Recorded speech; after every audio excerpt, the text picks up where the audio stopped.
ಉದ್ದ 160 ಅಡಿ ಉದ್ದ, ಅಗಲ 60-70 ಅಡಿ ಅಗಲ ಮಾಡಿದ್ದೀವಿ.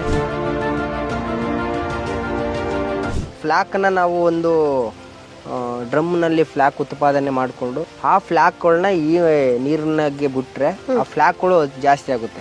ಆ ಫ್ಲಾಕ್ಗಳನ್ನ ಈ ಮರಿಗಳನ್ನ ತಿಂದು ದಪ್ಪ ಆಗುತ್ತೆ. 10,000 ತಿಲಾಪಿಯ ಬರೀ ಕೇವಲ ಇಷ್ಟ ಅಗಳದಲ್ಲಿ ಬಿಟ್ಟು ನಾವು ಸಕ್ಸಸ್ ಅನ್ನ ಕಂಡು 2.5 ಟನ್ನು ನಾವು ತಿಲಾಪಿಯ ಮರಿಗಳನ್ನ ಎತ್ತಿದ್ವಿ. 4 ತಿಂಗಳು ಬ್ಯಾಚ್ ಎತ್ತಿ ನಾವು 3 ಲಕ್ಷದ ಚಿಲ್ಲರೆ ನಾವು 3 ಲಕ್ಷ ಚಿಲ್ಲರೆ ಅದೇ ಮಾಡಿದ್ದು. 3 ಬ್ಯಾಚ್ ತೆಗೆದ್ರೆ ನಮ್ಗೆ 6 ಲಕ್ಷ ಅಲ್ಲೇ ಉಳಿತದೆ ತಿಲಾಪಿಯ ಬ್ಯಾಚ್.